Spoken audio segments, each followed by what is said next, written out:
Os doy la bienvenida a nuestra serie de webinarios del 2021 para los servicios. Yo me llamo Francesca y represento el GWOPA y voy a abrir la sesión de hoy.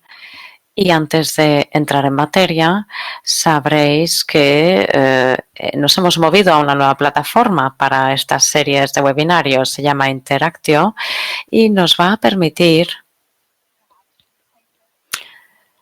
tener interpretación simultánea sin interrupciones en varios idiomas. Así que lo importante aquí es escoger el idioma de preferencia para vosotros. Clicáis en el botón del audio del selector y tanto Belén como Laurent os darán la interpretación al francés o al castellano o al inglés según convenga. Y si deseáis hablar, pues podéis indicarlo al moderador utilizando la mano levantada a la izquierda de la pantalla. Y cuando estéis listos para hablar, podéis hacer clic en el micrófono y cuando esa luz se vuelve roja, significa que podéis comenzar. Es decir, que si el micro está rojo, podéis hablar y se os oirá. Y si tenéis preguntas para los ponentes, pues podéis plantearlas en el chat que está arriba a la derecha. También os voy a recordar que la sesión se va a grabar y nos habéis autorizado ya la grabación. Estamos encantados de tener a 5 panelistas hoy. Algunos de ellos pues se han levantado pronto, han madrugado, otros se acostarán tarde. Así que les doy las gracias a todos por estar aquí. Ahora le voy a pasar la palabra a Dieter Budenberger, que es el director del programa de la política del agua e innovaciones para la resiliencia y es nuestro coanfitrión. Nos va a dar la bienvenida y nos va a presentar a los panelistas. Dieter, tienes la palabra. Muchas gracias, Francisca, por esta bonita presentación y por mi parte, pues buenos días, buenas tardes, buenas noches, según donde estéis. Os habréis dado cuenta de que no solo es una cuestión de uso horario, sino que también es una cuestión de estación del año. En algunos casos estamos aquí en mitad del verano con el calor y en otros estáis casi en invierno, con lo cual hay una bonita mezcla de usos horarios, de climas, de estaciones y evidentemente pues también una bonita mezcla de temas que vamos a abordar en la sesión de hoy. Tengo el placer de daros la bienvenida por parte del Ministerio Federal Alemán de Cooperación Económica y Desarrollo.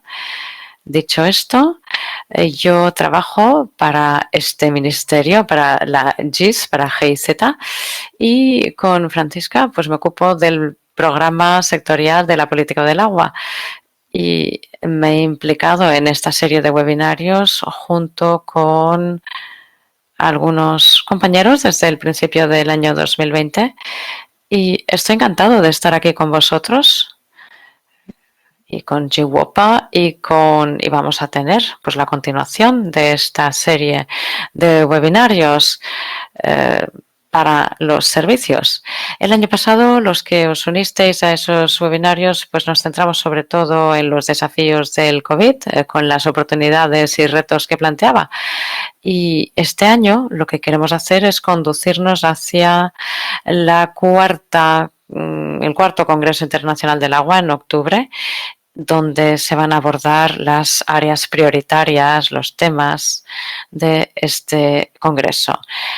El Congreso de los WOPs trata de hacernos aprender, compartir e inspirar unos a otros. Y eso significa que veréis que hay una gran gama de temas y de expectativas y obviamente el modo de entrega de este congreso de los WOPs pues va a ser en línea, va a ser libre y francamente os animamos a todos a que participéis en esta conferencia. Y en cuanto a la lista de temas prioritarios, pues supongo que no solo en el Congreso de los WOPs, pero para todos nosotros un tema prioritario es el cambio climático. El año La semana pasada pues nos fijamos en cómo los servicios del agua están tratando de tomar acciones en cuanto a los lodos y la medicación que está presente en el agua. Hoy vamos a hablar del calor y de los incendios y de sus efectos en las infraestructuras, en los servicios, en el personal y en todo tipo de operaciones. La sesión de hoy también va a hablar de los partenariados de los operadores de agua y cómo nos preparamos a mejorar los servicios de cara al cambio climático. Yo quisiera dar las gracias a nuestros ponentes que realmente han puesto el listón muy alto de nuestra agenda. Vamos a ver lo que nos depara esta próxima hora y media. La verdad es que todo lo que tenemos preparado para vosotros demuestra esa gran alianza global del partenariado de operadores de agua. Y no quiero ir más allá porque tenemos a un moderador muy interesante, a John Matthews, que va a tomar la palabra ahora para presentar a los ponentes. El doctor John Matthews es director ejecutivo y cofundador de la WOPA, de ACUA, de la Alianza para la Adaptación Global del Agua, y él se encarga de la gestión del agua. Y su trabajo incluye pues, conocimiento político, conocimiento técnico para la aplicación de medidas. Y junto con otros colegas de agua ha dado asesoría a otras instituciones, agencias multilaterales, a ONGs y también a la GIZ. Nos ha asesorado también y desde hace 2 años estamos asegurando que hay un intercambio con ACUA, un intercambio brillante. También es doctor en ecología y estoy encantado de pasarle el micrófono ahora para que tome la palabra. John, adelante. Muchísimas gracias, Dieter, y gracias por estas amables palabras. La verdad es que es un gran placer trabajar contigo y con tu equipo y es un honor estar aquí hoy y trabajar con WOPA y ante estos ponentes de alto nivel. También estar encantado de dar la palabra al primer ponente, a la primera ponente de hoy, a Lorna Katz, a nuestra ponente inaugural, que trabaja en Denver Water y también es la antigua presidenta de WUCA, de Water Utilities Alliance, y ella pues ha participado en programas de adaptación de la política del agua y además ha practicado la toma de decisión en Deep Uncertainty Society.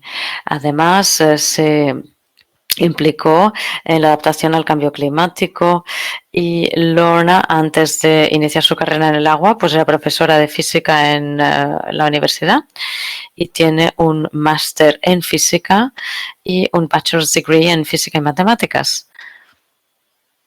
Y bien, la verdad es que es una ponente muy relevante y sé que tiene una gran experiencia en el tema que nos ocupa hoy y espero muchísimo también que se hable del calor y de los incendios en esa presentación. Muchísimas gracias, John, es fantástico veros a todos y muchísimas gracias a todos por uniros, sea cual sea la hora del día para vosotros. Yo quisiera compartir mis diapositivas.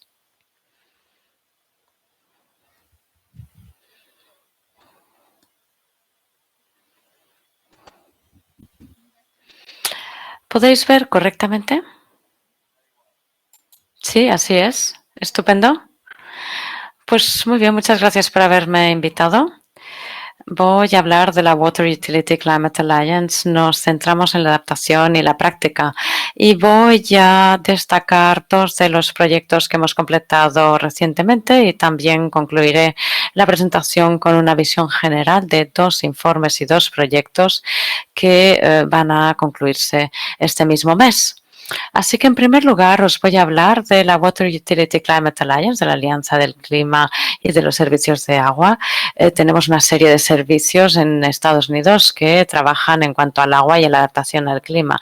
Muchos de ellos han trabajado juntos desde hace más de 10 años, desde 2008, y juntos aportamos agua potable, fiable, de calidad a 50 millones de personas en Estados Unidos, con lo cual 1 de cada 7 personas en Estados Unidos está conectada, en cierto modo, con la Water Utility Climate Alliance, con uno de nuestros miembros. Vamos, aquí podemos ver de dónde vienen nuestros miembros, nuestros socios.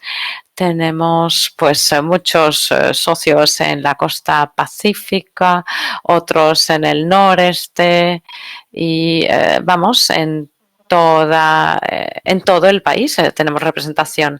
Nuestra misión como WUCA es la de avanzar colaborativamente hacia la adaptación al cambio climático dentro de los servicios de agua. Estamos adaptando ahora mismo nuestro plan estratégico y eso lo completaremos este mismo año. Y a partir de allí, pues vamos a implementar un nuevo plan estratégico a partir del año que viene que estará centrado en la adaptación al cambio climático, en avances prácticos, en la mitigación del efecto invernadero, en la equidad y también en los recursos del agua, en los recursos hídricos, y lo vamos a comenzar a aplicar este próximo año. El primer ejemplo que yo quería compartir con vosotros es lo que hemos llamado los estudios de casos de ingeniería. Este es un proyecto que fue liderado por Kavita Hine de la Oficina del Agua de Portland y preguntamos a 30 ingenieros de los operadores de agua y queríamos saber pues qué hacían esos operadores y qué se diseñaba y cómo todo se traducía en cuanto a la aplicación.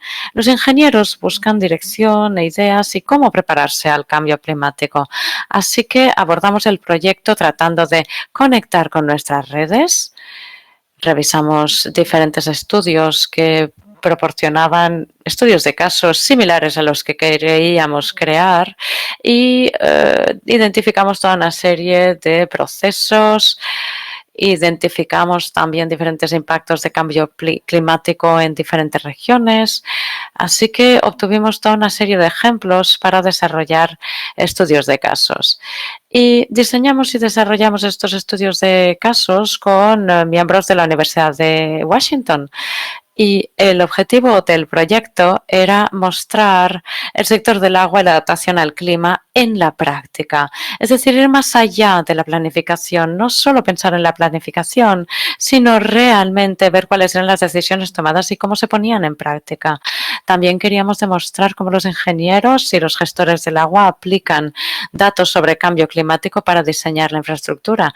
Y queríamos permitir a los ingenieros que aprendieran de sus pares, que hicieran el seguimiento de esos estudios de casos. Asimismo, queríamos inspirar nuevos enfoques y nuevas innovaciones en proyectos de ingeniería, tanto entre nuestros miembros, entre los miembros de la WUCA, pero también entre otros operadores de agua. Así que tengo aquí 3 estudios de casos que voy a compartir con vosotros. Os daré esta información dentro de un momento porque corresponde a una página web. En el primer lugar, estamos hablando del Distrito Regional de Agua de Tarrant, en Texas. Ahí han utilizado agua de los lagos para enfriar las estaciones de bombeo y en 2011 tuvieron una gran sequía, tuvieron un calor, una canícula de 100 grados Fahrenheit, 90 grados en el agua del lago, con lo cual no podían utilizar ese agua. Así que diseñaron sus sistemas para tener un bucle cerrado de glicol con un proceso de enfriamiento del aire. Y no solo esta transición les ayudó a enfrentarse a más altas temperaturas, sino que también les permitió lidiar con las sequías, es decir, cuando los niveles del agua eran demasiado bajos para enfriarse. Y bien, es algo que tendrá que tenerse en cuenta de cara al futuro. El segundo caso es el de la Autoridad del Agua del sur de Nevada.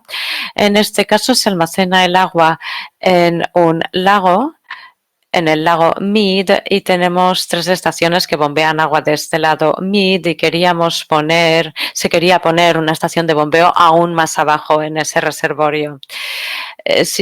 No sé si lo sabéis, pero el río Colorado, que circula por el sudoeste de Estados Unidos, ha tenido una sequía desde los últimos años y realmente hay un calentamiento que está aportando esta sequía, así que la región es cada vez más árida, es la sequía más importante de la historia y queremos trabajar con nuestros reservorios de la mejor manera y es muy probable que necesitemos una estación de bombeo mucho más baja y que, eso nos ayude a navegar con el cambio climático, a lidiar con el cambio climático. Por este motivo, implantamos esta estación más baja de bombeo en el lago Mead y esa es la acción que se hizo en Nevada, en el sur de Nevada. El siguiente ejemplo que quisiera destacar, y en este caso no se relaciona con el fuego, pero se trata de Colorado. Y tenemos un ejemplo aquí muy importante de cómo un Estado está alzándose para liderar este tipo de situaciones. Aquí tenemos el Departamento de Recursos Naturales de Colorado con un programa de la seguridad de la presa y tenemos una serie de regulaciones para las presas y pantanos en Colorado. Nosotros estudiamos con Nuevo México cómo el cambio climático podría generar un impacto y generar precipitaciones extremas. Aquí tenemos una correlación entre el calentamiento de la atmósfera, que es muy grande, y todo eso hace que se almacene humedad. Y basándonos en estos principios, en Colorado ya se ha calentado la temperatura en 2 grados y ahora mismo el departamento nos recomienda un 7% de factor de humedad atmosférica. 2 grados de temperatura más significa que se pueden retener hasta 7% más de humedad, con lo cual todo eso está influenciando la capacidad del estado y las precipitaciones que allí se producen. Ahora sí que nos centramos en el calor extremo. Es un proyecto liderado por Kelly Brooks. Y en este caso estamos fijándonos en 5 estudios de casos en todo Estados Unidos, desde arriba al noroeste hasta abajo al sudeste. Se incluye Portland, Denver, Oklahoma, Miami, Nevada del Sur. Y en el caso de Denver Water, hay que decir que ahí es un servicio de agua de altitud elevada. En este caso, queríamos analizar los efectos del personal exterior y queríamos evaluar los fenómenos de calor extremo y cómo todo eso influye en la capacidad de este personal, la capacidad funcional, la longevidad, cuáles son los efectos de la exposición al sol y identificar recomendaciones para el personal y también para las infraestructuras.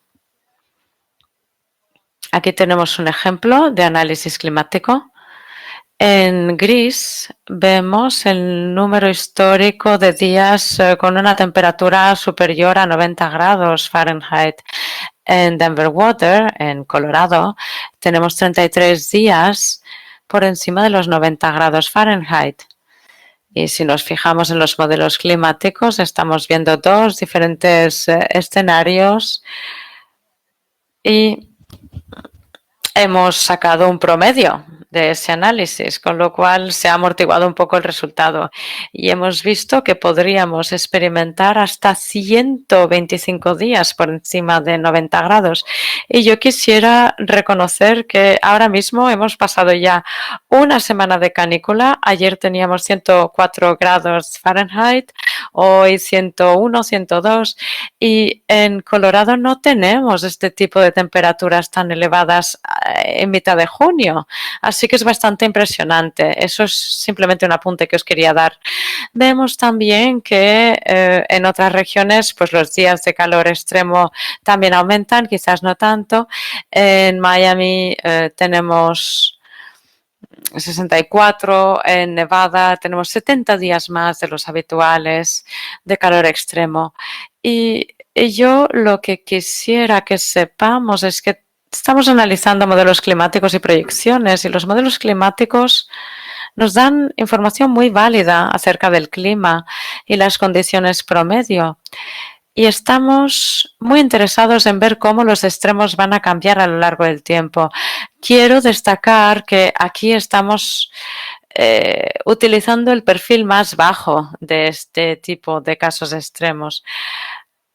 Aquí tenemos también este ratio de calor, este índice de calor que combina la temperatura y la humedad relativa y que explora y explica cómo percibe la gente el calor, es decir, cómo siente la gente ese calor. Y también tenemos las medidas de protección, el nivel de riesgo y el índice de calor. Eso no significa que cuando pone aquí 91 grados Fahrenheit, pues significa que eso es lo que percibe la gente, no es obligatoriamente la temperatura que hace fuera. Aquí tenemos en el sur de Nevada ejemplos de cómo ese calor elevado o calor extremo pueden cambiar a lo largo del tiempo. Aquí tenemos dos escenarios de emisiones y pasamos de 20 días de calor alto hasta 60 días en 2070. Y vemos algunos días más de calor extremo en ese caso en 2070. Y entonces eso nos hace pensar en la estrategia para invertir y para ayudar a que las infraestructuras y el personal puedan lidiar con ese impacto. Se trata también de formar a los supervisores para que den cuenta de cualquier lesión relacionada con el calor. Quizás, por ejemplo, pues te has torcido el tobillo pues porque estabas cansado, porque estabas a 107 grados fuera.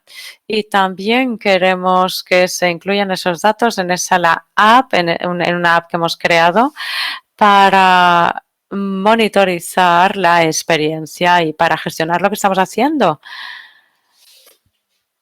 Podemos cambiar las áreas en las que las personas trabajan o hacerlas trabajar dentro de edificios. También tenemos aquí toda una serie de instalaciones, los impactos en los equipamientos, los impactos estructurales. Uno de los índices que estamos explorando aquí es el número de días que necesitaríamos de refrigeración adicional.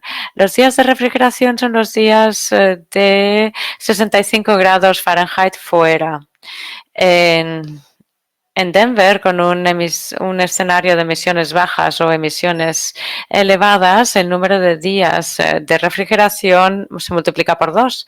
En Nevada ya hace calor, pero vamos a necesitar más días de refrigeración, y en Miami aún más. Y aquí estamos hablando de un periodo de 20 años. Simplemente deciros que si no estáis familiarizados con esto, por cada 10 grados Celsius o 18 Fahrenheit, la vida del motor se reduce de 1,5. Aquí una de las lecciones importantes es que vamos a estar supervisando estas condiciones de calor extremo dentro y fuera, y vamos a utilizar esas temperaturas para identificar umbrales y ver si hay mejoras y a partir de allí aplicar la estrategia. Por ejemplo, aplicar envoltorios aislantes o también un preacondicionamiento o ventilación dentro de esas instalaciones. Así que podemos encontrar todos estos informes en wucaonline.org y en It's Hot, It's Getting Hotter.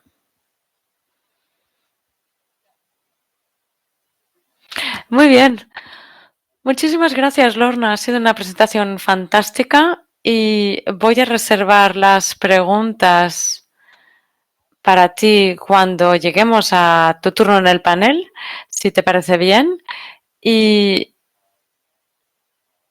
es fantástico ver esos ejemplos tan claros e importantes de cómo el calor ha afectado a los servicios y las operaciones. Y cómo también ha llevado a cambios específicos y a inversiones específicas, y también cómo se perciben estos servicios a sí mismos en el futuro. Y ahora quisiera dar la palabra al primero de los miembros del panel, al señor Enzo Bonfanti, de Agua Cordobesas, aquí en Argentina. Y bien, vamos a hablar de una presentación sobre el fuego. Tiene usted la palabra.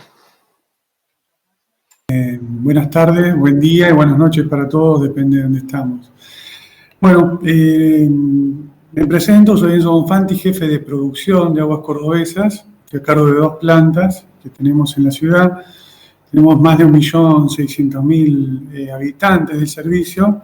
Es una empresa privatizada hace más de 24 años, que está en la órbita privada, y da solamente agua a la ciudad de Córdoba. No tenemos el servicio de alcantarillado o cloacas. Nuestra concesión, cuando comenzó nuestra mayor problemática, eran las algas. Tenemos muchos problemas con microalgas, fitoplancton, nos abastecemos de 2 lagos y es muy... hay muchos blooms anualmente de diferentes tipos de algas y esa era la mayor problemática que teníamos.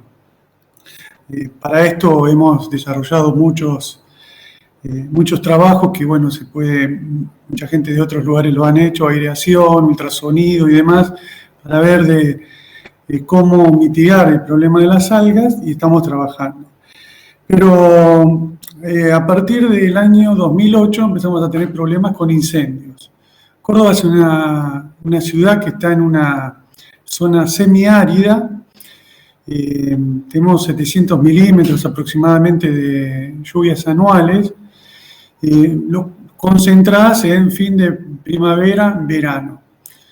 En la época de seca hace mucho frío, se seca y se quema mucho todo lo que es la foresta y se producen muchos incendios. Dependiendo de dónde se producen estos incendios es que nos afectan. Para que tengan idea de la variación que es importante, estamos hablando del cambio climático y demás, lo que nos está pasando en Córdoba, el domingo teníamos 27 grados de temperatura. Hoy por la mañana nevó. Así que para que vean los cambios que tenemos abruptos y realmente nos traen muchos problemas. Bueno, dirigiéndonos al problema del cual estoy para hablar, del tema de incendios. En el año 2008 tuvimos unos incendios muy localizados en un sector. De madrugada, comenzó en la época de verano, de madrugada comenzó a llover en gran forma en ese sector. Nos arrastró todo el agua al curso del río y toda esta agua impactó en la planta. ¿Qué pasó? Tuvimos que tener parada la planta 1 día y medio, porque una vez que ingresa el agua con cenizas, es muy difícil coagularla, entonces hay que parar la planta. Con el agravante de que nos había entrado en la planta y tuvimos que hacer la limpieza total de la planta. Ahí vamos a ver un video de cómo viene el agua cuando llueve. Acá estamos hablando de 15, 20, 30 milímetros en 15 o 20 minutos. Arrastra mucho y todo eso llega muy rápidamente a la planta. No sé si lo han puesto. No está la animación.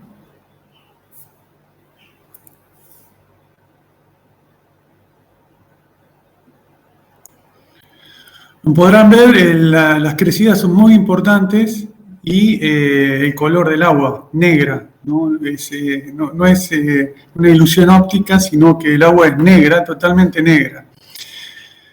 De los problemas principales que tenemos, que esto es muy rápido, muy repentino, porque estamos en una zona de sierras y toman velocidad rápidamente y los ríos arrastran mucho. Entonces, esto nos fue trayendo desafíos. Ahí pueden ver el agua que nos ingresa a la planta. Realmente es negro. Lo ven en un vaso de precipitado, eso no coagula nunca, nos queda negra el agua, imposible de coagular. Este tipo de agua, como les decía, no coagula. Entonces la única solución que tuvimos es cortar el ingreso de agua a la planta. Pero ¿cuál es el problema? Esto es todo un circuito integrado, el agua sale de un embalse, pasa a un río, y del río se va abasteciendo de pequeños arroyos y demás, que es donde se producen los incendios, y tenemos el aporte que estamos viendo de cenizas. Los tiempos son, dependiendo de la lluvia que hay, cuánto va a tardar o no para llegar a las tomas. Nosotros tenemos desde la toma de agua, de lo que estamos viendo, ahí es la toma de agua, acá lo que ven que flotar es todo ceniza, tenemos aproximadamente 2 horas. Tenemos que evitar de que el agua ingrese a la planta para que no nos traiga los problemas como nos trajo en el año 2008 de tener que parar la planta por un día y medio. A medida que fue pasando el tiempo, con las distintas experiencias que tuvimos de los incendios, tuvimos el año 2008 y el año 2017, 2 eventos en los cuales tuvimos que parar la planta. En el año 2017 nos entró menor cantidad de ceniza, pero bueno, ingresó ceniza al fin y tuvimos que parar un día. Entonces, el año pasado, con una sequía muy importante, subieron 27 milímetros, estas suciedades que nos traen los arroyos. El año pasado, como les comentaba, en la época seca, tuvimos 27 milímetros nada más de lluvia. Como les decía, Córdoba tiene 700, en 8 meses llovieron 27 milímetros. Muy poca cantidad de agua. Se produjeron incendios cerca del río, de la cuenca del río que nos abastece a la planta. Entonces, previendo ya que íbamos a tener inconvenientes, estrechamos lazos con gente que nos pueden dar información, como gente del INA, el Instituto Nacional del Agua, que tiene una red telemétrica que nos van indicando cuánto va lloviendo en la cuenca. Pero eso no alcanza, porque tenemos lluvias muy locales en ciertos lugares en los cuales no hay equipo como para estar reportándonos. Entonces, este año, ¿qué es lo que hicimos? Poner pluviómetros en ciertos lugares críticos para tener información online. Eso no alcanza. Lo que se hizo fueron instructivos como para qué hacer en caso de lluvias. Cuando comienza a llover, el operador que está en turno, en la guardia, dependiendo de la intensidad y de la comunicación, lo que puede observar de que esté lloviendo, normalmente o desgraciadamente las lluvias intensas nos pasan a la noche, de madrugada, para complicar la situación. Comienza a ver cómo avanza la situación. Dependiendo cómo avance la situación, se lanzan muestreos. Una persona de la guardia va a lugares cercanos de la toma a ver cómo está llegando el agua a la planta. Dependiendo cómo esté la situación, activamos una guardia técnica operativa mayor, en la cual participa gente del área de producción, pero que está de guardia técnica, gente de mantenimiento, gente de calidad de producto, los cuales nos ayudan en distintas etapas del proceso para poder atenuar esta crisis. ¿Qué es lo que hacemos? Salimos a muestrear todos los ríos y arroyos que tenemos cercanos y en los cuales podemos tener acceso para ver cómo es que viene el agua. Dependiendo de esta evolución, es que vamos a tomar las decisiones a posterior, a cerrar las compuertas o no. En esta planta, en la otra planta tenemos otros problemas, pero en esta planta tenemos 2 tomas de agua. Una está muy influenciada de todo lo que son los arroyos que nos pueden aportar cenizas y la otra no. Entonces, dependiendo cómo venga el agua, desde los arroyos, de donde comienza a aportar cenizas hasta lugares cercanos a la toma de agua, vamos muestreando. Cuando vemos que hay una cantidad importante de cenizas, lo que hacemos es cerrar las compuertas. Ahí ustedes, si pueden ver, ven alguna volanta, se cierran las compuertas y con esto evitamos que nos ingrese agua con ceniza a la planta. Estas lluvias son puntuales y, bueno, en algunos casos pasan rápidamente, en 2 o 3 horas, pero en este verano pasado tuvimos una lluvia y una crecida importante que duró 13 horas. ¿Qué es lo que se hizo? Se cerraron las compuertas, se paró la producción en la planta, se para todo el bombeo de la ciudad, se cierran todas las compuertas para que no vaciar reservas y no tener después otros problemas, y estar a la espera del avance de las cenizas. En este caso, el más grave que tuvimos fue de 13 horas, pero lo que evitamos es de que la ceniza nos ingrese a la planta. Si no hubiera entrado la ceniza a la planta, nos hubiera complicado mucho más tiempo y hubiéramos tenido más horas de parada de plantas. Entonces, lo que evitamos es reducir, no ensuciar la planta, que también nos traería un problema muy importante después tener que limpiarla, y con esto evitamos esta llegada de cenizas. Cuando vemos que comienza a bajar la cantidad de cenizas, lo que hacemos es comenzar a hacer ensayos de coagulación. En esa toma, donde vimos recién la suciedad y demás la planta, montamos un laboratorio y comenzamos a hacer análisis de coagulación con sulfato para ver cuándo empieza a coagular bien el agua. Cuando el agua comienza a coagular bien, comenzamos a abrir las compuertas. Este verano pasado no solamente tuvimos el evento de 13 horas, sino tuvimos eventos parciales en los cuales tuvimos que cerrar alguna de las 2 compuertas y no las 2 compuertas, lo cual nos permitía trabajar a un caudal menor, pero no parar el servicio. Nuestra experiencia lo que nos da es que realmente hay que estar muy encima de toda esta situación, tener toda la ayuda posible para que no nos pase por arriba y nos dañe la planta y tener problemas más graves de que tener que haber parado la planta. A través de los años, como les comentaba al principio, fuimos retroalimentando y viendo cuáles eran las mejores soluciones a estos problemas, y llegamos a este año pasado que, como les comento, fue mucho mejor la solución. No tuvimos tantos inconvenientes como tuvimos otras veces y nos dio resultado. Es importante intercambiar información, porque lo que estamos haciendo realmente es bárbaro, que esto ayuda mucho para estar atentos y poder solucionar los problemas en forma y tiempo. Bueno, un pequeño resumen de lo que estuvimos trabajando. Gracias, John. Thank you, Enzo. That was an excellent... Muchísimas gracias, Enzo. Ha sido una presentación interesantísima, excelente, y además con esas imágenes tan potentes que nos han ayudado a visualizar. Yo quisiera preguntar, tal como lo he entendido, se ha definido el problema de la calidad del agua como un problema que realmente afecta y que modifica vuestras operaciones y que depende de esos eventos tan extremos.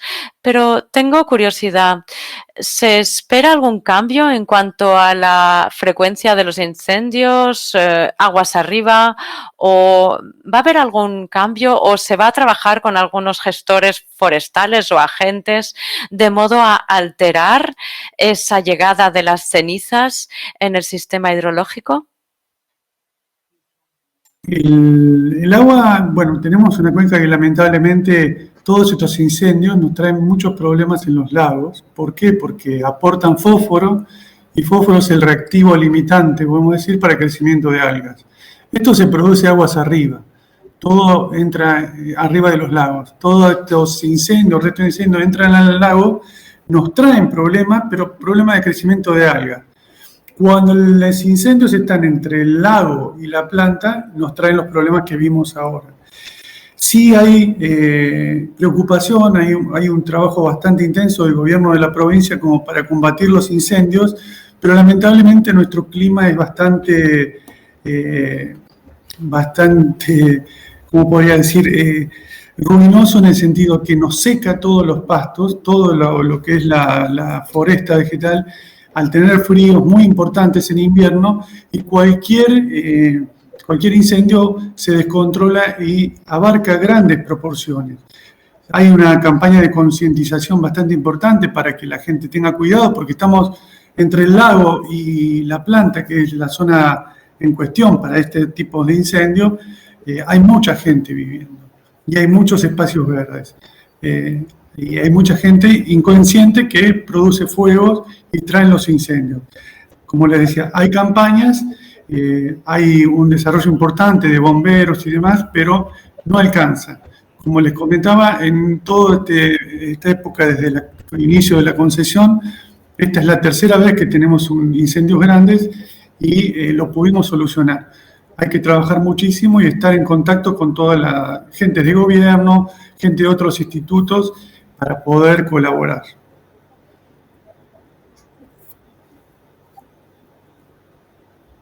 Thank you very much. That's an Muchísimas gracias, es una respuesta excelente.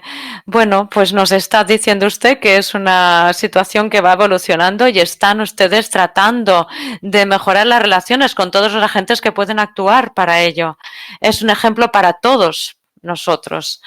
Y ahora quisiera dar la palabra a nuestra siguiente panelista. De nuevo se trata de Lorna Katz. Al principio presentaba a WUCA. Y ahora nos va a hablar desde su papel como asesora de clima en Denver Water. Pues muy bien, gracias de nuevo, John. Bueno, nuestro ejemplo es similar al que acabamos de oír de nuestro compañero. Colorado es una zona montañosa interior de Estados Unidos con una latitud media y Denver es una ciudad situada en altitud. Y nuestro abastecimiento de agua viene de las nieves y del deshielo. Tenemos también una sierra que corta el país en dos y que atraviesa el estado y tenemos, son aguas superficiales y un 80% de esas vienen de las nieves que se acumulan durante el invierno, que después se deshielan, llenan a los reservorios a ambos lados, en las dos laderas de esa sierra. Y, en fin, hay las dos vertientes y ambas se llenan de agua. Y tratamos ese agua en 3 plantas de tratamiento en la región de Denver y podemos abastecer, igual que en el otro caso, pues 1,5 millones de personas.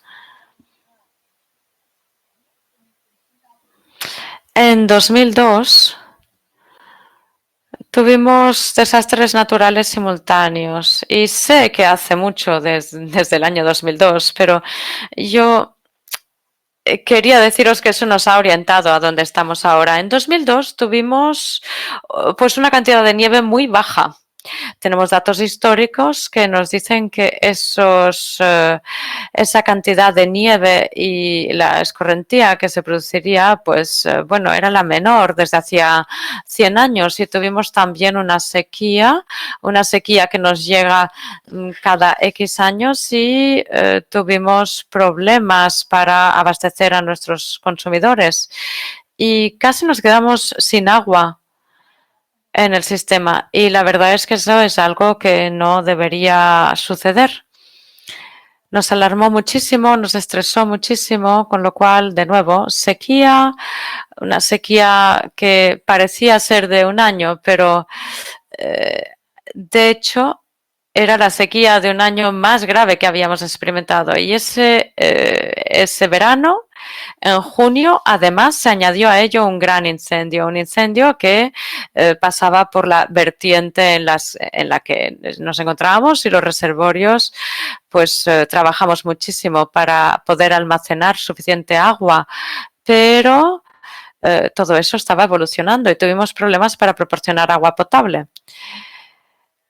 Así que nuestra vertiente sufre el incendio y finalmente se trata del peor incendio en el estado jamás. Y la verdad es que, fue el peor incendio y estamos hablando de hace 20 años y fue el peor incendio que hemos tenido desde entonces. También tenemos toda una serie de residuos y sedimentación que fueron arrastrados, como hemos visto en la foto de nuestro compañero, de de Córdoba, y en nuestro caso no tenemos nada verde, es una zona muy árida, pero bueno, tenemos sedimentación, tenemos barro, tenemos cenizas que llegaban y que estaban llenando nuestros reservorios, así que teníamos toda esa serie de sedimentos en lugar de agua. También en mitad de la sequía, pues estábamos con agua que no podíamos beber, porque no podíamos estar conformes con las regulaciones de olor y sabor, porque era un agua llena de cenizas y de humo. Así que desde entonces, bueno, hay 4 cosas que quiero compartir con vosotros. Desde entonces hemos cambiado nuestra forma de planificar. En primer lugar dijimos, pues obviamente podemos tener sequías y incendios a la vez.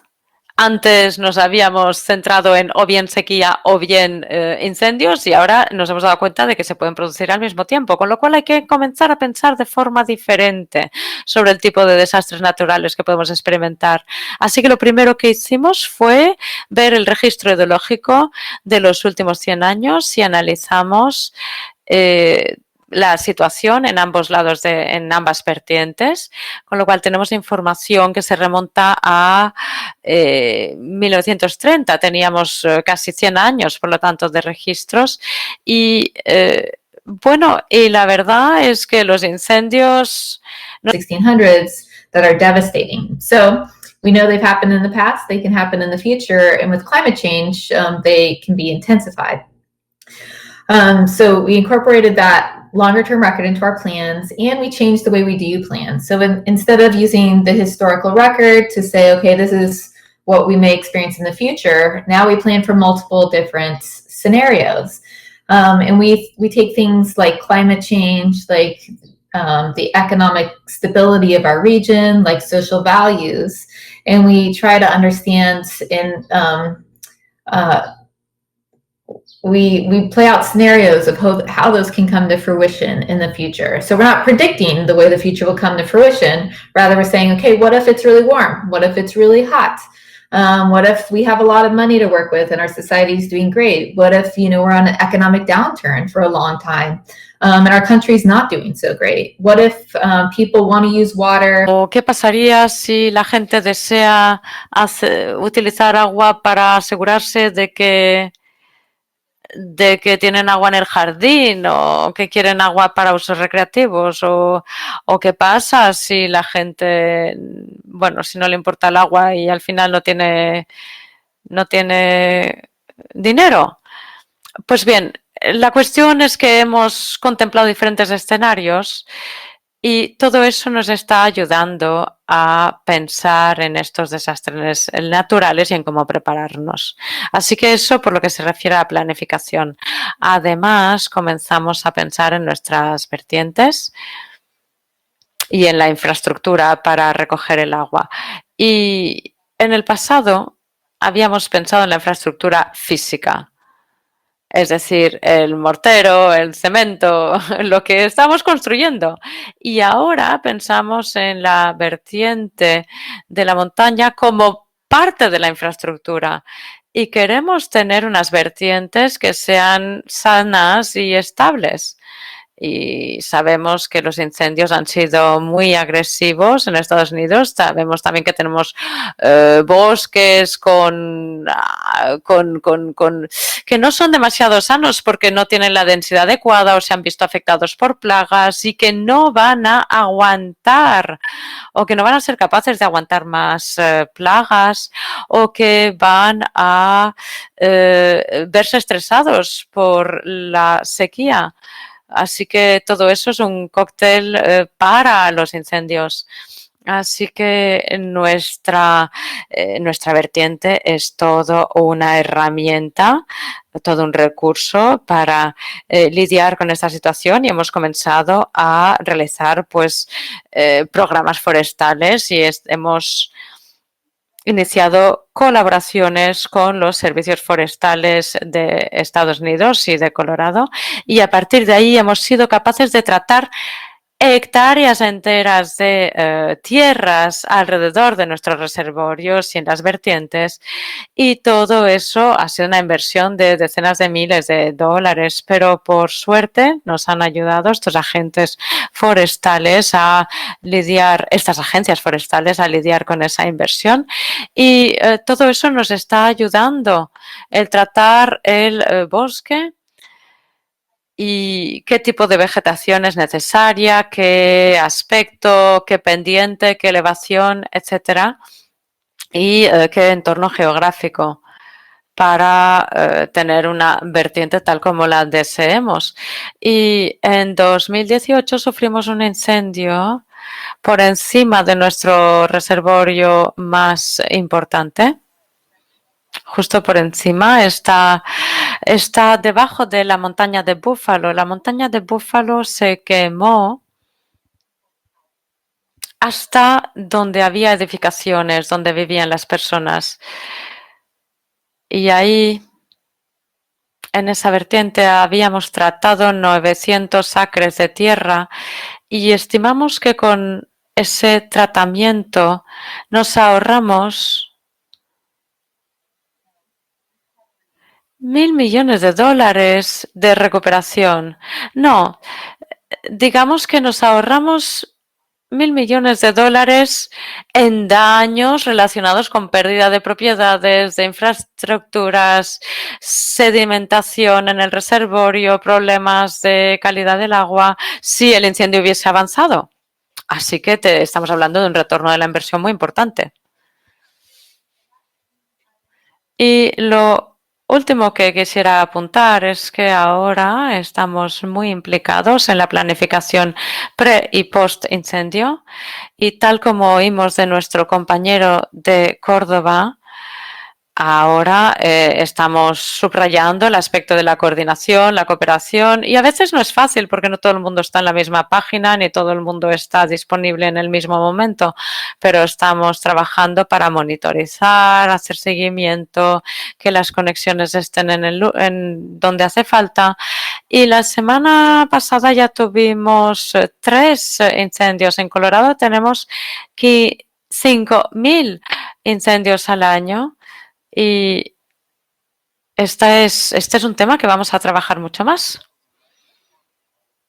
Estupendo, esta ha sido una charla muy interesante y a pesar de que no vimos imágenes, la verdad es que Lorna fue capaz de crear imágenes en nuestra cabeza que eran bastante dramáticas con estos incendios y con este paisaje que se transforma. Yo quisiera preguntar, quizá combinando elementos de la primera presentación de Lorna. En la primera presentación, Lorna, presentaste 2 ejemplos. Uno de ellos en una región sureña de Estados Unidos, donde el sistema de refrigeración se había estropeado y se detuvo, dejó de funcionar. Y todo eso llevó a un cambio, a una nueva inversión y a un nuevo sistema de refrigeración que fuera más independiente de las condiciones ambientes. Y el segundo ejemplo era esa presa de la Southern Nevada Authority. Y se trataba de pensar, de anticipar unas décadas, qué pasaría con el abastecimiento en agua y si el sur de Nevada podría seguir abasteciéndose de ese reservorio. Con lo cual se trataba de un ejercicio de anticipación. Y realmente había tiempo para responder, pero también sé que eso conllevó una gran inversión y requirió la movilización de muchísimos recursos políticos. Y también me sorprende este ejemplo que has dado para Denver, que está sucediendo algo similar. Estamos viendo un impacto ya en el paisaje y las operaciones, pero realmente se está haciendo algo más que un simple ejercicio de planificación. Se están repensando algunos aspectos de la interacción con la comunidad, con el paisaje del entorno y bueno, probablemente pues habrá que invertir en bosques, en ecosistemas como infraestructuras mismas.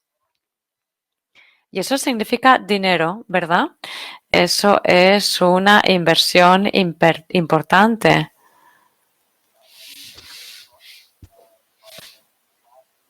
A mí me han sorprendido mucho estos dos últimos ejemplos.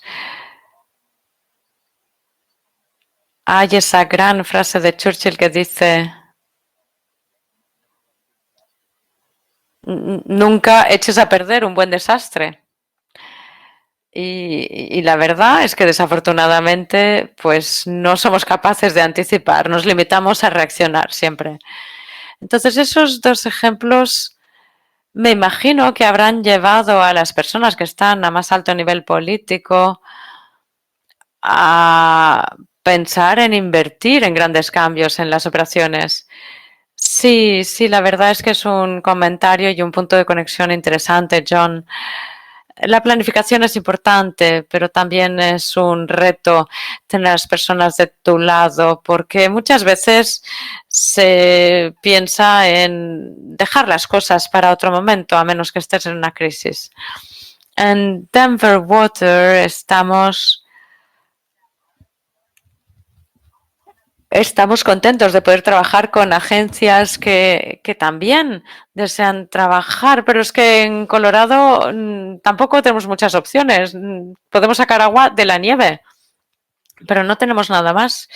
No podemos, no tenemos tiempo para construir una conducción o una canalización. También en el sur de Nevada trabajamos muy cerca de la reclamación, trabajamos el concepto de la reclamación y ahí se plantean diferentes escenarios a corto, medio, largo plazo. Y debo decir que en los últimos 20 años ha habido una aridificación de la cuenca y la gente está tratando de ver cómo lidiar con esta situación. El fracaso no es una opción en nuestra industria. Asegurarnos de que la gente dispone de agua potable de alta calidad es un objetivo que tenemos siempre en mente. Pero si pensamos en eso que sucedió en 2002 con esos desastres simultáneos, pues significa que tenemos que prepararnos y que hay que pensar en la planificación. Bueno, esta es una muy buena historia.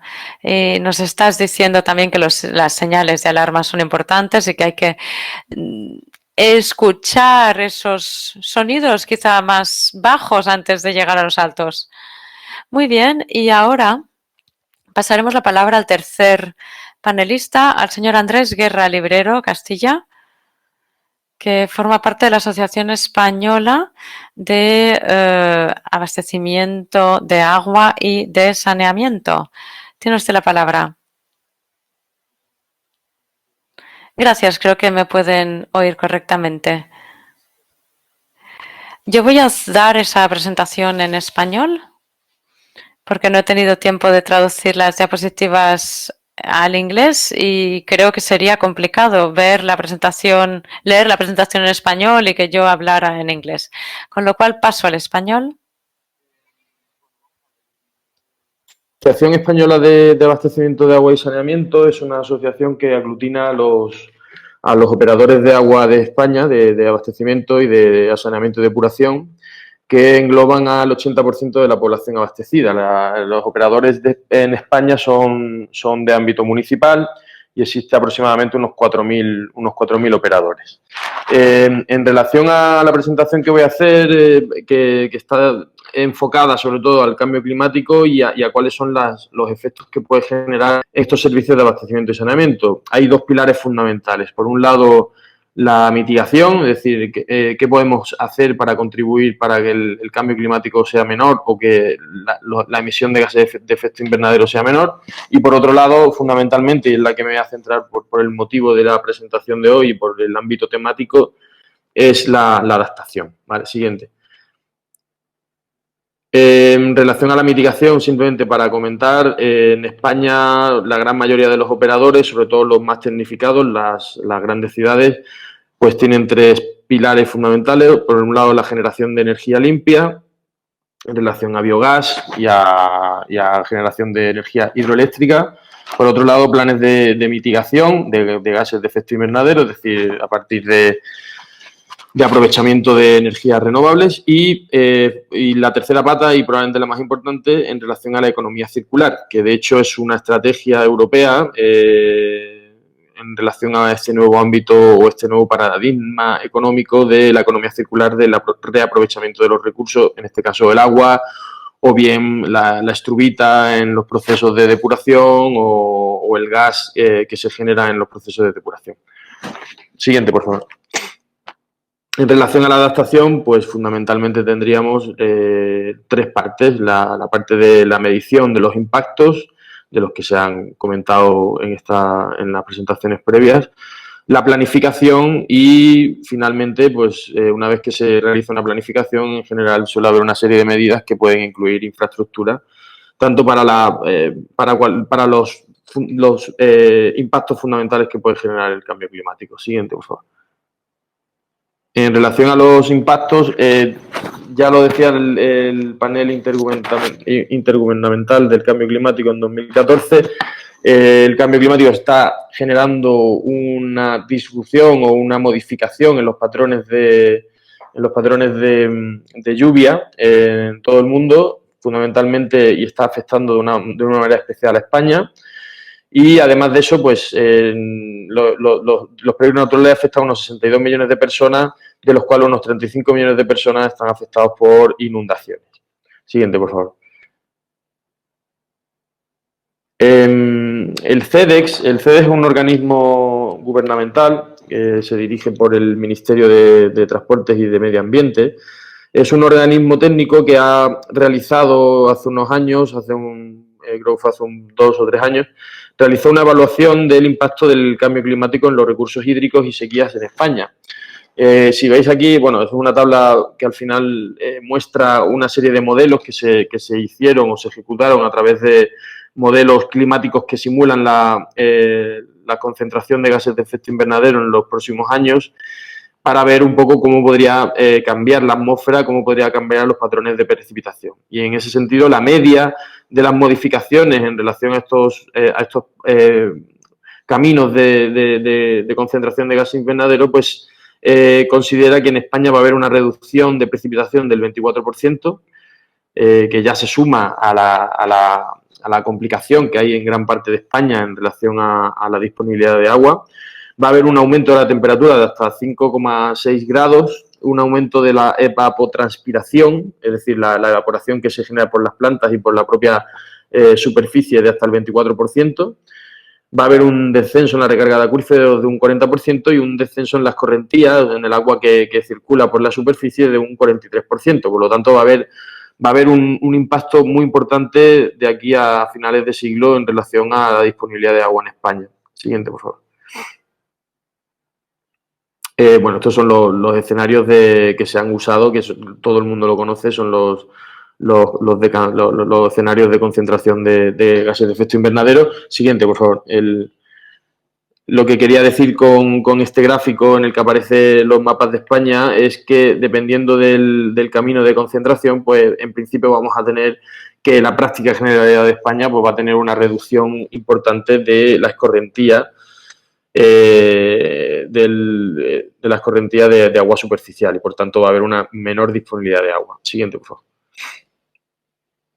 Aparte de eso, no solo tenemos que tener en cuenta la escasez, que probablemente en España, siendo pioneros, somos uno de los países que más sufre, a lo mejor incluyendo Australia, incluyendo Israel y a lo mejor la parte de California, pues somos de los países en los que realmente las sequías son algo muy importante y tenemos mucha experiencia en la gestión, también hay que adaptarse a otros elementos que el cambio climático va a generar. Uno de ellos es el aumento del nivel del mar y el aumento de fenómenos extremos en el clima marítimo, es decir, mayores oleajes, mayores tempestades. Y habrá zonas de España, como hemos puesto aquí, que es una zona de Cádiz que está muy cerca del estrecho de Gibraltar, en la que viven unos 600.000 habitantes, pues va a tener unos impactos muy importantes en relación al área inundada y al área que el oleaje puede llegar. De tal forma que no solo se está generando un perjuicio o unos problemas en el urbanismo, sino también a los sistemas de abastecimiento y saneamiento. Siguiente, por favor. Bueno, esto sería otra... Siguiente, por favor. Es la siguiente. En relación a la planificación, a la siguiente pata, o una de las partes que sí que me gustaría comentar, en España se han hecho muchos esfuerzos en los últimos años para intentar planificar y disponer de herramientas de planificación para los distintos impactos que puede generar el cambio climático y para la adaptación correcta de los sistemas de abastecimiento y saneamiento. En ese sentido, hay que destacar sobre todo que en España actualmente, para los municipios de más de 50.000 habitantes, que aproximadamente serán unos 500, 600 municipios, es obligatorio que estos municipios, que los operadores de agua de estos municipios realicen unos planes de gestión de sequías. Es decir, que tienen que tener una planificación de cómo puede suceder esta sequía y qué medidas deben de encaminar para poder atajar estas situaciones de escasez. En ese sentido, nosotros, AEAS ha colaborado con el Ministerio de Medio Ambiente para la elaboración de una guía que ayude a estos municipios a crear estos planes de emergencia. Además de eso, bueno, pues hay ciertos ayuntamientos, como puede ser el de Madrid, que también ha estado realizando labores de planificación y de guías para poder ayudar en relación a la gestión sostenible de las aguas pluviales, o bien el Ministerio de Medio Ambiente, que ha realizado también un manual de recomendaciones para el diseño de tanques de tormenta. Siguiente, por favor. En relación a las infraestructuras, pues fundamentalmente la escasez o la sequía, y como se ha comentado anteriormente en otras presentaciones, pues al final aboca a buscar nuevos recursos hídricos. En general, en España somos el país per cápita con el mayor número de presas del mundo, es decir, las presas que al final generan embalses para poder obtener agua captada. Y también desaladoras y obviamente pues también aguas subterráneas. Y por otro lado, en relación a las precipitaciones anormalmente altas o a las inundaciones, las infraestructuras más importantes pues serían los tanques de tormenta y la gestión de las aguas de escorrentía en la superficie mediante sistemas de drenaje sostenible. Siguiente, por favor. Ya como ejemplo final de la presentación o para entrar un poco más de lleno en relación al ámbito temático de este webinar, sí que me gustaría comentar dos casos específicos de dos asociados de AEAS, que son Madrid y Sevilla. Madrid tiene en su página web para todo el público, para los usuarios del canal Isabel II, que es la empresa el operador de agua en Madrid, pues tiene una serie de recomendaciones para cuando existan olas de calor. España es un país caluroso, en esta época ya empieza a ser un país muy caluroso, puede llegar a alcanzar los 40 grados, que creo que son como 107 grados Fahrenheit aproximadamente. Y ante esa circunstancia, bueno, pues el propio canal Isabel II, en cierta forma, a nivel de gestión o de la propia operación de abastecimiento y de saneamiento, no existen grandes incidencias, salvo que hay que tener en cuenta a las plantillas y que estén bien hidratadas y que no haya problemas en relación a momentos de insolación. Lo que realmente se centra sobre todo es en recomendaciones a los ciudadanos para que ahorren agua, más que en un sentido de olas de calor. Al final lo que sucede en esas situaciones es que aumenta la conciencia de que el agua es escasa y que el agua hay que intentar cuidarla, de tal forma que aparecen una serie de recomendaciones, como por ejemplo las reglas de regar a las plantas al amanecer o por la noche, reutilizar el agua para regar las plantas, el agua que puedes usar en la cocina, etcétera. O bien aquel que tenga piscina, pues cubrirla para que se evite la evaporación en las horas con más incidencia solar. Además de esto, también el propio canal de Isabel II pues establece una serie de recomendaciones más específicas, ya sea para gente o para los usuarios que están en un hogar, o incluso para empresas o comunidad de vecinos o gente que tenga jardín, o usuarios que tengan jardín. Siguiente, por favor. Sí que es cierto que un documento muy interesante que ha realizado Sevilla, la empresa de Agua de Masesa, que es la empresa que tiene Agua de Sevilla, se han identificado y han estudiado con la evolución del cambio climático en el escenario en el escenario peor. La duración de las olas de calor empezarían a durar más de un mes y medio aproximadamente, y se alcanzarían unos 42 grados del percentil 95 de temperatura máxima, es decir, 42 grados que son como 100 y pico grados Fahrenheit, ¿vale? También han identificado en un documento en relación a la emergencia climática una serie de circunstancias que podría agravarse en relación a las olas de calor.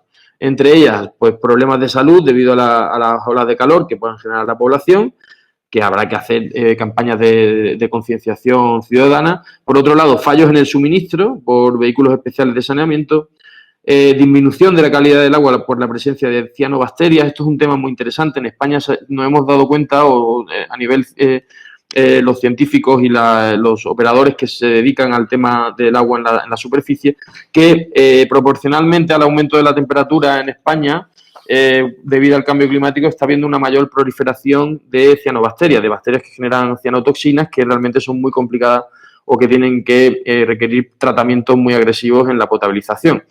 En este sentido, este tipo de actuaciones, pues lo que van a provocar es que vaya a haber modificaciones en la planta de tratamiento y sea necesario modificar este tipo de procesos para poder adaptarlos a estas nuevas situaciones. Con esto finalizo mi presentación. Cualquier comentario o duda, pues sin problema la resuelvo. Muchas gracias.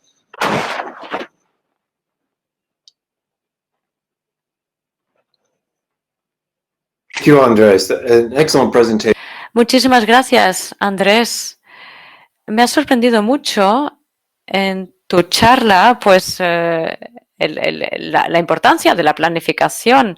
Has dado evidencia excelente de que hay cuestiones realmente que se barajan a escala nacional, luego cuestiones mucho más específicas. Esa transición también a invertir o reinvertir en infraestructura y también, bueno, pues buscar un apoyo político. Y una de las cosas que me ha intrigado es, en uno de los casos que has mencionado, pues se ha enfatizado muchísimo la importancia de la comunicación. El ejemplo que has dado del ayuntamiento y el servicio, tratando de implicarse con la comunidad y diciendo, bueno, pues finalmente es un problema que nos va a afectar a todos, que todos compartimos y todos tenemos que cambiar nuestros comportamientos. No sé si podrías hablarnos algo más de la importancia de comunicar con estas otras audiencias, es decir, con las personas de a pie, para que puedan comprender la importancia de estas cuestiones. En España, de hecho, esto es un tema que está muy de moda o que tiene una importancia capital actualmente en los operadores de agua. Existen distintos operadores, claro, al final estamos hablando de operadores que tienen su rango de autonomía, cada uno pues hace lo que considera, pero sí que es cierto que en España, desde hace aproximadamente unos 4 o 5 años, se han abierto en ciertos operadores unos espacios de comunicación y de participación ciudadana, ¿vale? No solo ya para concienciarlos en materia de cambio climático o en los desafíos que tienen los operadores en materia de, por ejemplo, de escasez, que es probablemente uno de los problemas más importantes que tiene España, sino también y fundamentalmente, aunque no tenga que ver con esta temática, pero es interesante comentarlo, por las bolsas de personas o grupos sociales que están teniendo dificultades para pagar la factura de agua. De tal forma que, teniendo un instrumento de comunicación con la ciudadanía, se están abriendo caminos y canales para poder entender bien cuáles son por ejemplo, aquellos problemas que puede tener cierta parte de la sociedad, por ejemplo, para tener un servicio completo de agua y saneamiento sin, digamos, que sea asequible, ¿vale? Y que cumpla con el derecho humano al agua de la ONU que se establece por derecho humano, ¿no? Y sí, efectivamente, hay casos muy concretos en Sevilla, en Barcelona y que están teniendo mucho éxito y aparte, obviamente, de la tradición en España desde los años 90 de concienciar mucho a la población en épocas de sequía, por supuesto. That's fantastic, and a really Fantástico, y la verdad es que es un punto muy importante. Y dices, sí, la verdad es que no solo se trata de eventos nuevos en el clima, sino que realmente eso ya existía, pero es que además ahora está llevando a cambios sociales y a temas como desequilibrios sociales e injusticias. Es un tema también que hay que abordar y los operadores de agua, esperemos, también pueden ser parte de la solución. Muchísimas gracias por la presentación y ahora quisiera dar la palabra al último miembro del panel. Tenemos, de hecho, a dos ponentes que vendrán de Australia, Dan Deere con la Asociación de Servicios de Agua y John Deere. Tienen la palabra. Muchísimas gracias. Voy a hacer una pequeña introducción sobre las experiencias australianas. Estoy hablando de la asociación, en nombre de la Asociación de Servicios de Agua en Australia, que es una organización que representa a 24 millones de consumidores, de clientes en Australia y Nueva Zelanda. Es el servicio de agua más importante de la zona. Y también, pues, tenemos que hablar de los incendios y cómo esto ha afectado también a los operadores de agua. Y a partir de ahí, a raíz de esos incendios, hemos elaborado una guía sobre la gestión de los incendios. Tenemos esta página web y el enlace que nos lleva a un documento y a los recursos que utilizamos los operadores. Así que, bueno, pues yo la verdad es que os invito a que cliquéis en ese enlace y que podáis recorrer esos documentos. Y ahora pasaré la palabra a John Day, que nos va a hablar de un caso real, que espero que sea interesante. Pero también os hablaré del resumen del manual. Finalmente, lo que desencadenó este manual fue el incendio mayor que había habido en Australia y que quemó la zona del suroeste con zonas pobladas, con esas zonas en rojo en el mapa. Se trata también de una cordillera que divide, es una cordillera que separa el océano de la parte continental e interior de Australia. Tenemos también ahí muchas precipitaciones y se trata de las vertientes de recogida de agua. Aquí, con esos incendios, hubo unas grandes implicaciones para la calidad de agua y la disponibilidad de esta. Y también pues se ha producido un aumento de la duración de la estación de incendios, así como de la frecuencia de estos incendios, de la intensidad de estos y todo ello correlacionado con ese aumento también de la temperatura. Eso es lo que nos muestra el gráfico. Un aumento firme de la temperatura a lo largo del tiempo con 1,7 grados centígrados por encima de esa media. El año pasado eso se exacerbó debido a los patrones oceánicos. Tenemos el Océano Índico y el Amino y tenemos, bueno, toda una serie de patrones oceánicos que nos afectan y que generan periodos de gran aridez con vientos muy calientes y eso también es un desencadenante de los incendios. Así que el manual se divide en 4 fases: la prevención y planificación, el estado de preparación, la recuperación y la respuesta.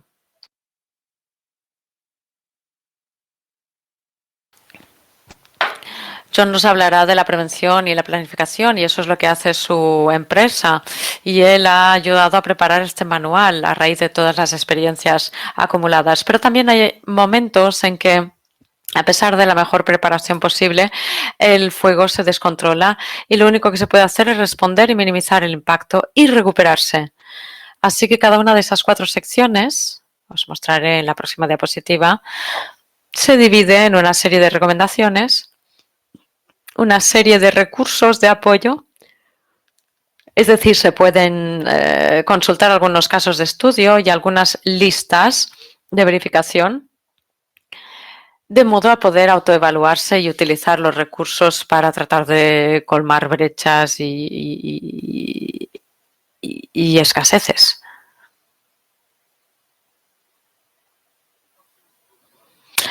El documento también nos da referencias a otros manuales, como el manual de la Fundación de Investigación sobre Incendios Forestales y un manual de Nueva Zelanda, toda una serie de recursos que uno puede consultar.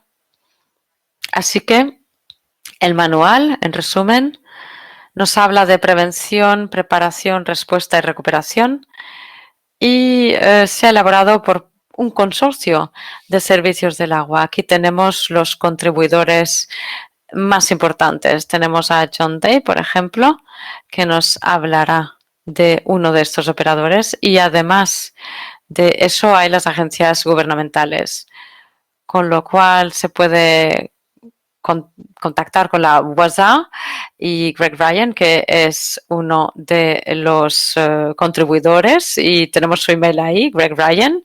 Y también ahora pasaremos la palabra a John para que nos hable de su experiencia. Gracias.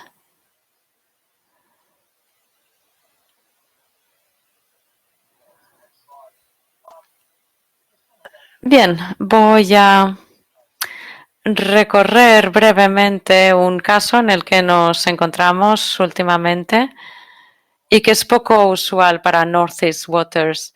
Estamos en el noreste, tenemos la vertiente de captación que aporta agua a New South Wales, a Victoria, al sur de Australia, a pesar de que solo formamos pequeña parte de esa zona de captación y de esa cuenca. También estamos muy expuestos a los incendios. Lo vemos en el mapa de la derecha. Aquí tenemos esas manchas que corresponden a esos incendios en los últimos 20 años. Y podemos ver que las zonas más oscuras son los incendios que hemos tenido en 2019 y 2020.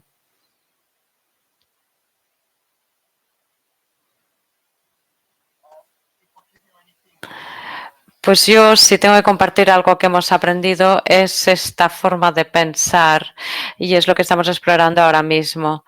Estamos construyendo infraestructura para estar seguros, o esos sistemas son seguros de que va a fallar, es seguro que van a fallar.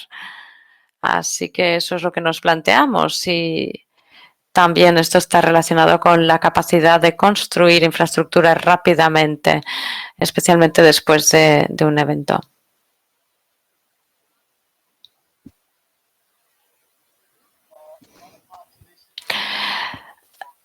La otra parte de todo esto está relacionada con las respuestas al cambio.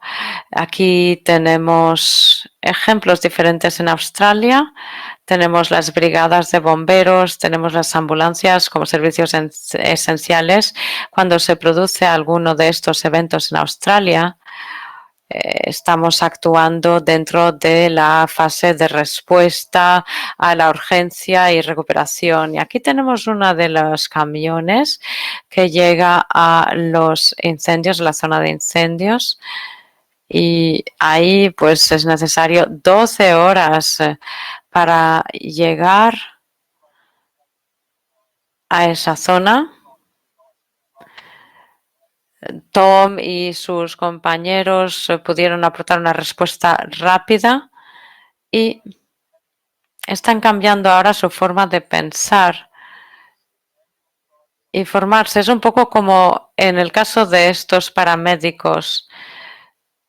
Tienen un alto nivel de cualificación y pueden actuar de buena manera en el caso de este evento.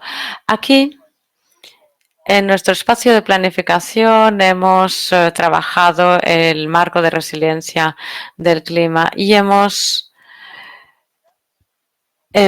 construido un sistema de resiliencia que identifica las brechas y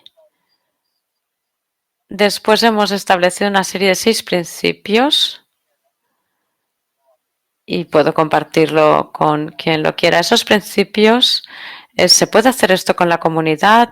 ¿Es asequible? ¿Hay alguna otra opción o se trata de una única opción?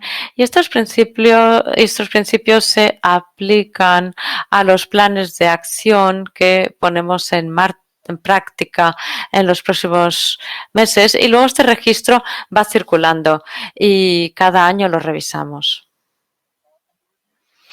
Y las revisiones también son muy interesantes. Tenemos este registro y nos preguntamos, bueno, ¿qué pasaría si esto se viera afectado por una tormenta o por un incendio o por un incendio en directo? El de incendio en directo es lo que hemos visto antes. Teníamos un incendio o teníamos simplemente los efectos de las cenizas en ese incendio en directo.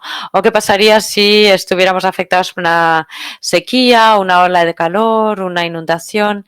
Y esto lo compartimos con nuestros ingenieros, con nuestros equipos de calidad de agua y trabajamos con el sistema de reticulación de los operadores, también en la zona de captación y con esta tabla podemos evaluar si el sistema es vulnerable o resiliente.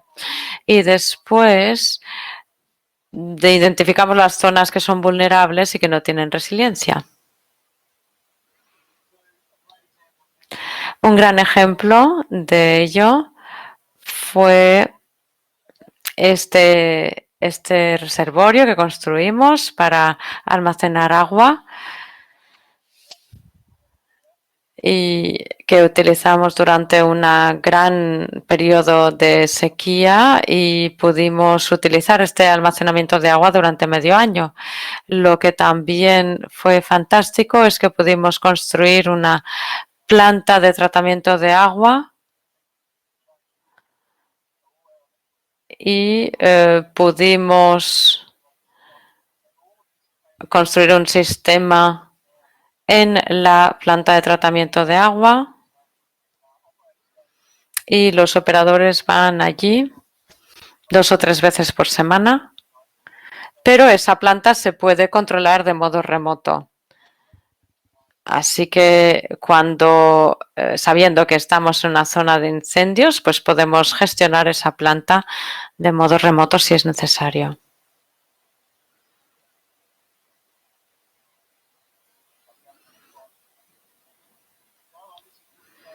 Aquí tenemos un buen ejemplo. Será un ejemplo de un servicio de agua, pues como vimos antes en el caso de Córdoba, tenemos un servicio de agua que se ve afectado después de unas graves precipitaciones y aquí no teníamos ningún plan de acción sobre qué sucedería si el agua fuera inutilizable. Identificamos también una presa y un sistema de backup y vimos que las aguas que teníamos ahí no eran aptas y que estábamos sometidos a inundaciones y también a sequías. Y otra cosa que quisiera señalar es la capacidad de respuesta. Todas estas cosas que os he mostrado están relacionadas con la seguridad y el fallar en la seguridad. Aquí, en este caso, estamos hablando de formarnos y de aprender metodologías, y todos nuestros equipos están formados de modo a poder responder. Aquí tenemos una ciudad, una pequeña ciudad donde se perdieron muchas casas debido a un incendio. Aquí pudimos recuperar el sistema de reticulación, y todo eso lo hicimos en 12 horas. No pudimos recuperar las telecomunicaciones hasta 30 días después. Tuvimos que aportar energía y tuvimos que actuar desde ese escenario de seguridad. Y aquí, para recoger la presentación, para tratar de hacer balance, os muestro estas imágenes sobre la generación y la red digital de radio. Aquí tenemos un ejemplo de acceso a las telecomunicaciones, en este caso, cómo obtener señal. Aquí tenemos todos estos sistemas. No sé si veis este camión. No solo tiene una red de radio digital, sino que también tiene telecomunicaciones. Así que aquí podemos montar una forma de obtener la señal y telecomunicaciones, generadores también. Es importante tener estos generadores en la planta de tratamiento y poder activarlos de modo remoto. Por ejemplo, en ese caso, pues no podíamos obtener diésel de la gasolinera, y lo que hemos hecho ha sido tener una generación móvil en lugar de tener generadores fijos, para conseguir que funcionen cuando son necesarios. Lo que hemos hecho también es que hemos instalado desde hace tiempo baterías solares, porque tenemos capacidad de 24 horas mínimo, capacidad de almacenamiento, y tenemos generadores de backup, generadores diésel. Estamos perdiendo el sonido, tenemos dificultades con el sonido que nos llega, y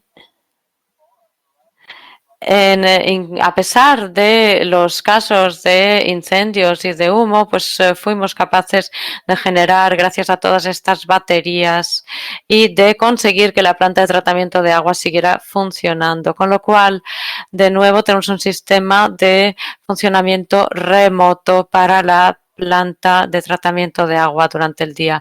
Y solo necesitamos que funcione durante 12 horas al día para poder realizar su función. Y estamos retroalimentando 3 otras plantas de agua con este sistema solar y de baterías, que está siendo un gran éxito. Y eso es todo. Muchas gracias, John. Y ha sido una charla realmente inspiradora.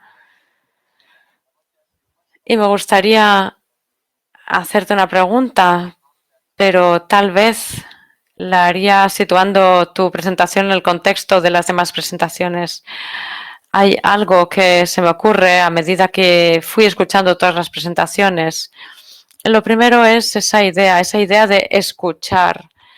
Escuchar. Esta es la historia que he escuchado de Enzo en Argentina. La historia de un operador de agua que vio cambios que se producían en el flujo de agua, y con 3 eventos pudieron ya tener una respuesta muy rápida y planes que integrar con otros grupos. La segunda historia, o la segunda palabra clave, viene de Lorna,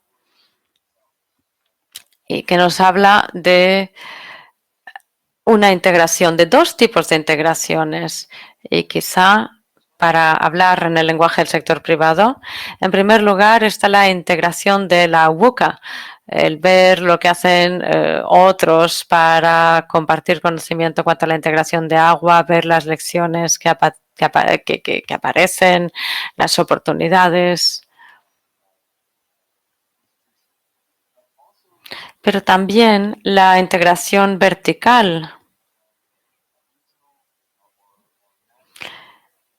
Es decir, el hecho de trabajar con los grupos a escala regional o nacional, grupos de prevención que nos pueden aportar diferentes activos, diferentes recursos y ser capaces de trabajar también con las agencias de la sociedad, es decir, vertical y horizontal. Luego Andrés nos habló e insistió en la necesidad de comunicar esos mensajes, los retos, las oportunidades que se producen, hablar con las personas para que comprendan, porque necesitamos que ellos hagan algo y especialmente si tienen que pagar por ese servicio para que podamos reinvertir en estos sistemas.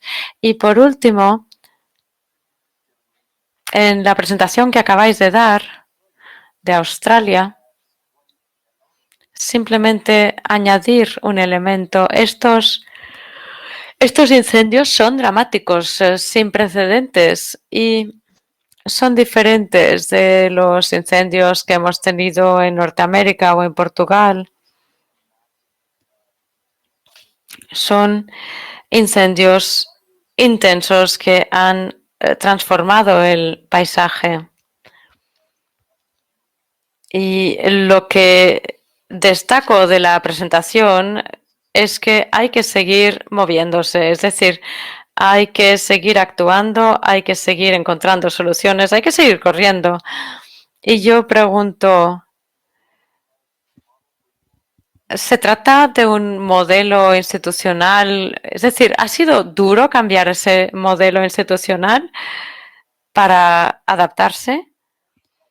Es una muy buena pregunta, John, porque todos hemos tenido que adaptarnos con una capacidad de respuesta y de resiliencia. Y eso lo hemos hecho no porque seamos líderes de nada, sino porque no nos ha tocado más remedio. Y está relacionado también con dónde estamos localizados en nuestro estado. Es interesante, gran parte del agua viene de nuestra zona. Y tenemos que creer que esta zona, si el cambio climático sigue adelante, bueno, va a ser una zona de la que dependerán muchas personas, pero es que al mismo tiempo estos incendios,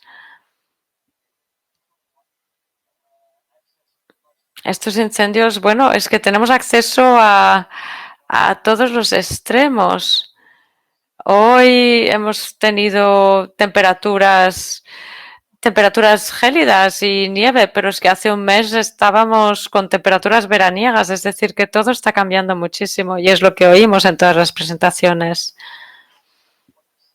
Entonces es interesante ver lo que aprendemos de lo que vemos y también cómo aplicar, cómo aplicar cosas en las que ni siquiera podemos pensar ahora, porque hay muchísimas cosas que ni siquiera hubiéramos planificado, pero si no hubiéramos visto lo que vimos en los 2 últimos años, es que no podríamos.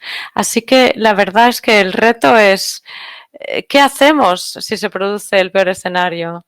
Es una buena respuesta y además lo acabas de decir, no solo es algo que tengamos que hacer, sino que es que no podemos actuar de otra manera.